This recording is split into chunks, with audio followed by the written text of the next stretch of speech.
Hey YouTube, JT here. And like the title of the video says, we're basically going to be talking about plastics today.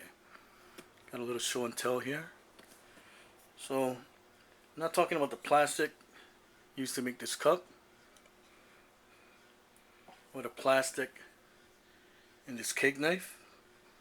Although if this is the only thing you had, it might not be such a bad thing. Or the plastics used to make this raincoat. Not even the plastics used to make these dice. Come on, baby. Daddy needs a new Glock. Oh well. Okay. We're going to talk about polymers that's used in our guns, knives, sheets, a whole multitude of things. So Zytel is a trademark owned by the DuPont Corporation. Kydex, invented in 1965 by Rahm Haas, product line purchase and owned by the Cleardex Corporation in Bloomsburg, Pennsylvania. I mean, there's G10, there's FRN, there's ABS. There's a whole slew of different polymers, plastics, glass-filled, reinforced, the whole super duper stuff.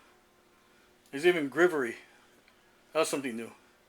It's a trade name favorite for use in cutlery, notably by Cold Steel in its Nightshade series. Most of these plastics are impervious to water, ultraviolet, solvents, the elements, and almost all alien death rays. Okay, so the first polymer gun, HK VP70, first edition 1970. Created by HK, but this here Glock, created by Gaston Glock. Let's see, he started off as a manufacturer of curtain rods before branching out into the arms industry in the 1970s. Then in the early 1980s, he responded with the Glock 17 9mm. And the rest, they say, is history. Most of us in the gun and knife culture have these items seen here. I mean, I find it amazing how modern day polymers affect my interest in guns and knives. I mean, just like that commercial. The guy had created a Jarvik heart. He replaced it with this amazing plastic. You're replacing a human organ. But I digress. Alright, let's talk about the Glocks here. I got this Glock 23 in a Uncle Mike Kydex sheet. Right here is a carbon fiber Blackhawk Serpa 3 holster. You see my Glock 22 in some other videos. The tactical light attach. Magazines are made out of some kind of polymer too. This is a keepsafe. This is from Alpha Innovations. You attach a keyring to this. You loop it in your pants, in your pocket, around the belt loop. And then if necessary, you can use it as like a polymer brass knuckle. You seen my Sidewinder from Streamlight. That's got some polymers and plastics in it. Shotgun shells, casings. These long things here are Eskrima sticks by Cold Steel. 32 inches long, 1 inch in diameter, 15 ounces. They're a little heavy, but they're good for practice.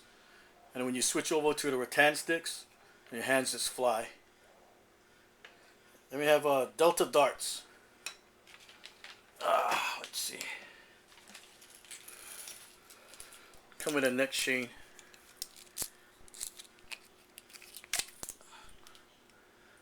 I mean, I hate to get stabbed with that.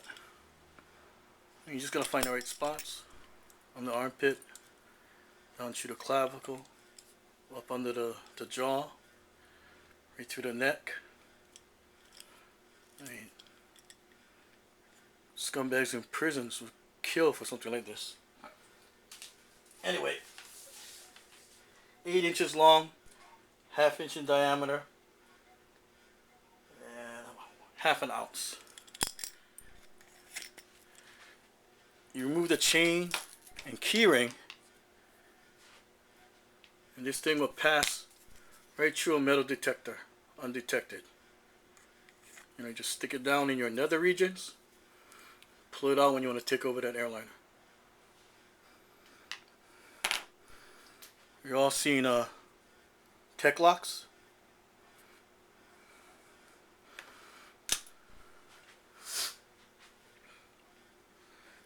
You see my Cold Steel Roger 1 in a few of my videos. The Roger 1 is the high-end version. Titanium bolsters, G10 laminate scales. Roger 2, the more inexpensive version. I think these go for like $199. The Roger 1s go for over $300. But in this case, like that had SB30 steel. This, it was $440 or $154. But then the main thing is these handles, Grivery. Oldie but goodie. Recap, round knife and tool, Hobbit. The handle, Kydex sheet. I don't think that this company exists anymore, but they made some good stuff when they were around. One of my newest and first Griptilian. This is a Norel, N-O-R-Y-L, GTX Valox scales. This I got about a month or so ago. Lightning out the front knife. What was it, 49 bucks? Super powerful spring. I gotta put it down somewhere. Keep on going. Cold Steel. Koga 2. Use it as a loaded fist, back fist, a ridge hand type strike, hammer fist type strike. Guys, some of you see my hack knife video, hideaway knife. The Kydex bikini sheets that they come with. That was the Tiger Claw. This straight edge utility. So I wear on a chain as a neck knife. And another blast from the past. They used to call these things CIA letter openers. I just got these a couple weeks ago. And they're called Executive Letter Opener 2. I mean, see, it doesn't have to be steel or metal. I mean, something like this could really mess you up. All you have to know is where to strike, how to use it. Oh, and then my AESP baton. It's aircraft aluminum, titanium enforce, but then the handles, gotta have some kind of plastic or polymer in there. So, Cold Steel's Nightshade series. What's scary about that is this, and all the different versions that they make, the different knives. They make like a Karambit Tiger Claw out of this. They're all passed through metal detectors undetected.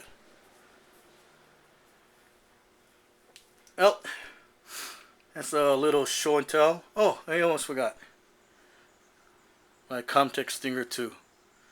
This stuff is great. I mean, it's a force multiplier. You might have seen my video where I break a board. I'm going to make a new one later when I get more wood. Breaking maybe 3 or 5 boards. This thing's a force multiplier. I tell you, one short jab to the guy's temple, lights out in London. Punch somebody in the eye, then you're going to burst his socket. Throat, might kill him. Right below the sternum, yeah, another, he'll be out of breath for a while. Good stuff, man. I think that's about it. I mean, there's many more items than just what you see here.